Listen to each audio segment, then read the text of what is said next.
હે દુંદાળો દુઃખ ભંજનો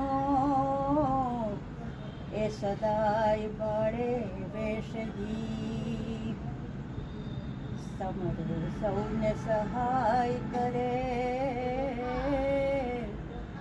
એવો ગૌરી પુત્ર ગણેશજી હે વો ગૌરી પુત્ર ગણેશજી હે વો ગૌરી પુત્ર ગણેશજી.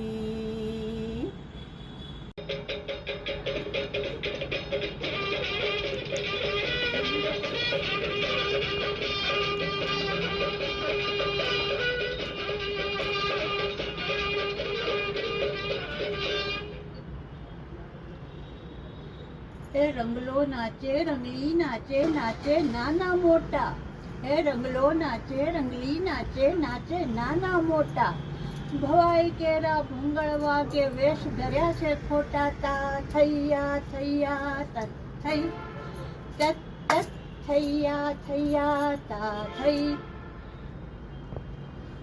એ રંગલા, મારે તને એમ પૂછવું છે કે આપણા સમાજમાં આ દીકરીઓ આવે છે એને લોકો કેમ સ્વીકારતા નથી, એના આગમનને કેમ વધાવતા નથી? તને કાંઈ એના માટે ખબર છે કે કેમ આવું થાય છે? રંગલી, એમાં એવું છે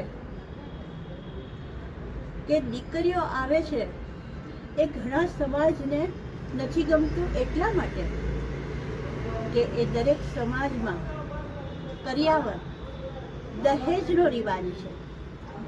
કરિયાવર એટલે ઘરમાંથી દીકરીના લગ્ન વખતે ખૂબ બધી ઘરવખરી આપવાનો જે રિવાજ છે અને એ ફરજિયાત રિવાજ છે પાછો. એટલા માટે આ દીકરીનું આગમન સમાજમાં સ્વીકાર્ય નથી. પણ મને એમ લાગે છે કે આ છે એ કુદરતી છે. દીકરી આવવી કે દીકરો આવવો એ તો કુદરતના હાથની વાત છે ને. પણ આ જે ખોટો રિવાજ સમાજમાં પડેલો છે ને એને હિસાબે આ દીકરીના આગમનને મંગળ રીતે કોઈ વધાવતું નથી. દીકરી આવે તો એને તુચકારે છે અને દીકરો આવે તો પેંડા વેચે છે, મીઠું મોઢું બધાને કરાવે છે. પણ દીકરી છે એ ગૃહ લક્ષ્મી છે, એ અમુક સમાજમાં હજી જળવાયેલું છે.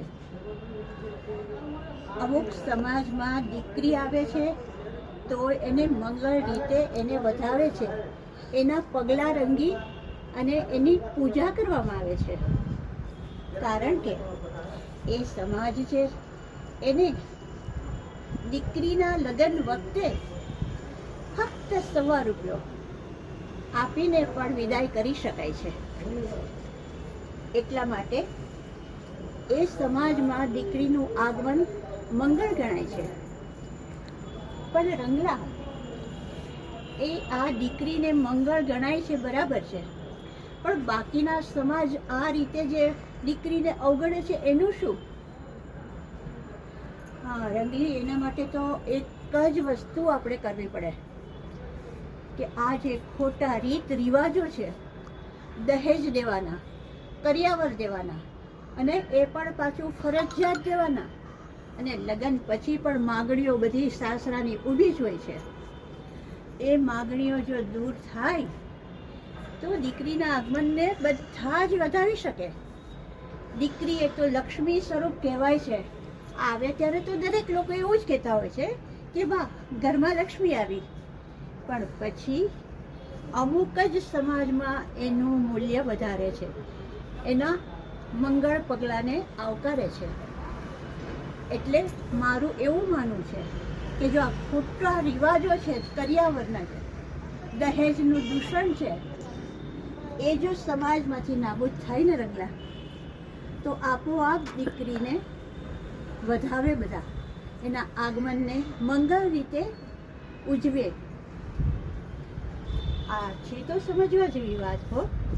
હવે આપણે એ જ વાત કહીએ કે દીકરીને સ્વીકારો, દીકરીને આવકારો, એને પ્રેમથી આવકારો અને એને આનંદથી વધાવો.